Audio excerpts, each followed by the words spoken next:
Hello everyone, welcome back to my channel. Today we're going to be taking a look at the Nerf Elite 2.0 Ranger PD-5. The shadow's from an umbrella, because it's really hot today and I need an umbrella. This blaster came out this year, so I'm going to review it while it's still fairly new. And yeah, so let's get straight into it. First off, let's talk about the box real quick. This blaster comes with 10 elite darts, 5 orange, 5 blue. I don't know why they just don't give you the blue one, because it's the one you can buy extras of. If we flip it over to the back, you can see a little bit of information on it. It has a stock attachment point, has a tactical rail up top. You can also see it here on the actual blaster. This is a pump action blaster. I don't know if it has slam fire, it doesn't say it does. It's 5 dart capacity through the front, it's 5 barrels, and it's 5 dart storage on the bottom, right underneath the barrels. And here's our information here.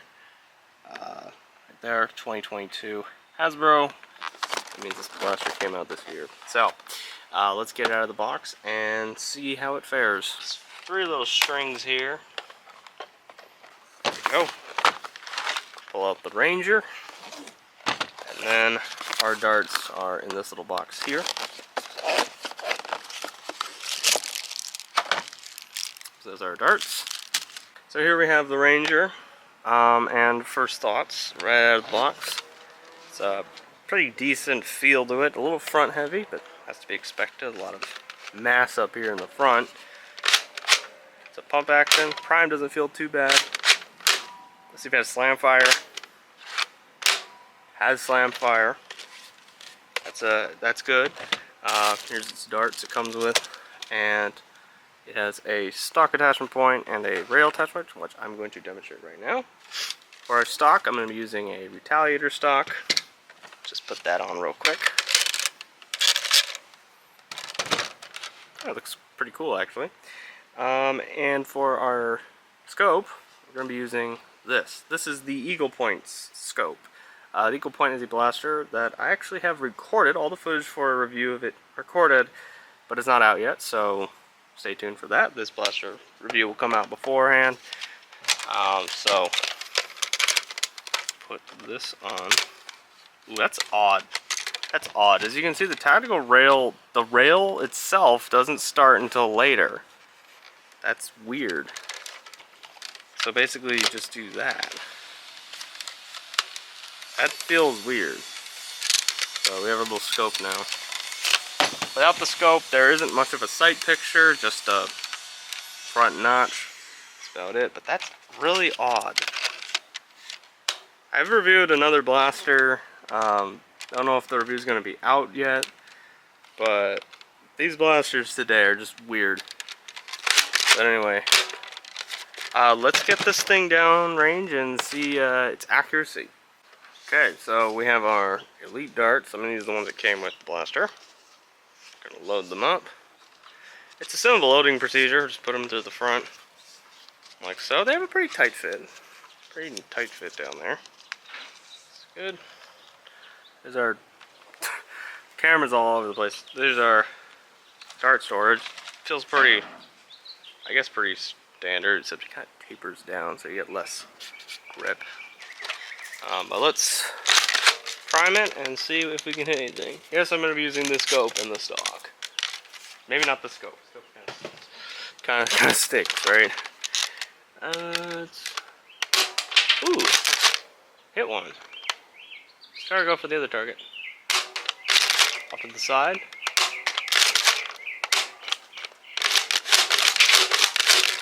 Oh. I tried slam firing the very last shots. But let's just load it up again and see if we can hit any of the cans for swapping ammo.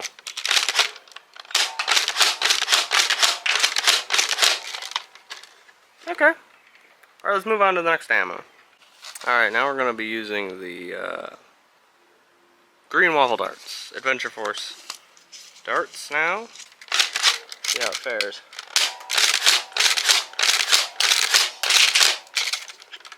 I don't know, I just slam fired it for some reason. Didn't really aim. Let me try it again. Okay, we're loaded up again. Not slam fire this time. Try to aim. It's too low. Oh, got it. Okay. Alright, I'm going to set the targets up again, and we're going to go for the dart zone red darts. We have our dart zone sure shot darts. We're going to first shoot without slam fire, and then we're going to shoot with slam fire. Unlike the Adventure Force ones where for some reason I felt like slam firing. So let's go in for the target on the left.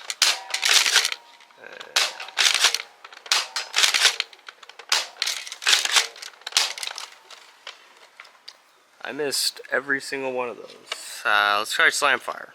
Okay, we got more. And slam fire.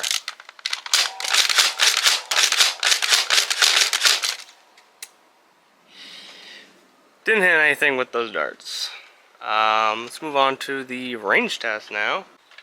Alright, so we're loaded up with our Nerf Elite darts. Let's see how we go. For context, the table there is about 18 feet away, and that wall, the far back wall, is about 50. So, let's see if we can hit anything. Curved off to the right.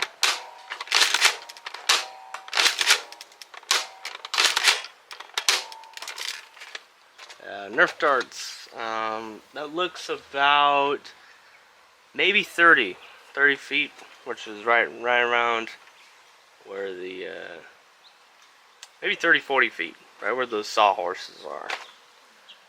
30-40 feet, 35-40 feet. Let's move on to the next darts. Got our Adventure Force darts from Walmart.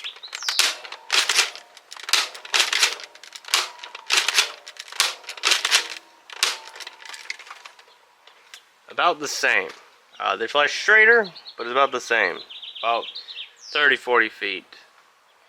Let's go on to the Dart Zone Sure Shot darts. For those who don't know, didn't really mention this early in the review, but these are the darts from Target.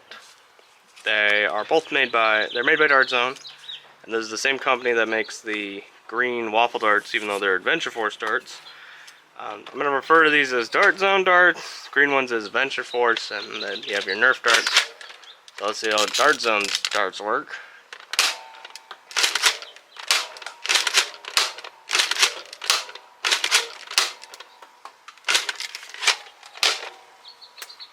Okay, same deal. This blaster is pretty consistent. Wow, well, yeah, it's a pretty consistent blaster.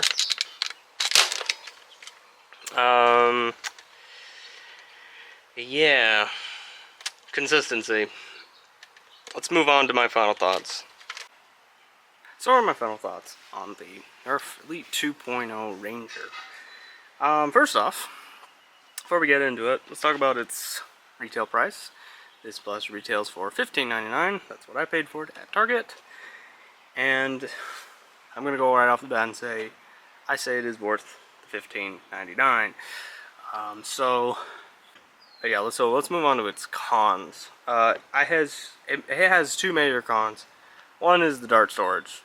I put darts in here, a little bit looser ones, and they fall right out of this. But for new darts and darts that are a little bit thicker, these should be perfectly sufficient. The other gripe I have is because of its smart AR nature, it's kind of hard to aim. Especially if you don't know the order that this is in. It's not too much big of an issue. It is getting decent range, but it is hard to aim. And of course, no sights. You don't have any sights. That's the other problem. No sights, so it's hard to aim. But other than that, I will say, with the stock attachment point, which I really like the stock attachment point. I don't know if you noticed, but if any of you noticed, but I was using the stock the entire time because it feels like it needs a stock. And then of course you have your tactical rail on the top. Both are pretty nice. The tactical rail is a kind of a gripe due to its strange nature of starting the rail right after like the hook, so it's kind of hard to put on. You have to kind of line it up and then put it on, but you know, that's just something that you have to think about. But yeah, I do recommend this. Would recommend this blaster. $15.99 is not bad for what you're getting with this. It's just boring. I'm going to go out and say it. It's a boring blaster. It's consistent. It's ranged. If you saw the range test, it's very consistent with its range. It's consistent with its power. Surprisingly, even for Smatter AR, it's consistent with its power, it seems. But the problem I have is it's just a boring blaster. Nothing too fancy, nothing too special going on with it. It just exists, and it's boring. But I like it. I like it. It's a mundane blaster, but I like it. So yeah, comment your thoughts about this blaster down below. Comment what else you want to see on the channel, whether it be reviews or tests. Yeah, make sure you go check out my Nerf double fire review. This blaster's similar to this, not at all similar to this break action blaster. Yeah, thank you for watching, and we'll see you next time.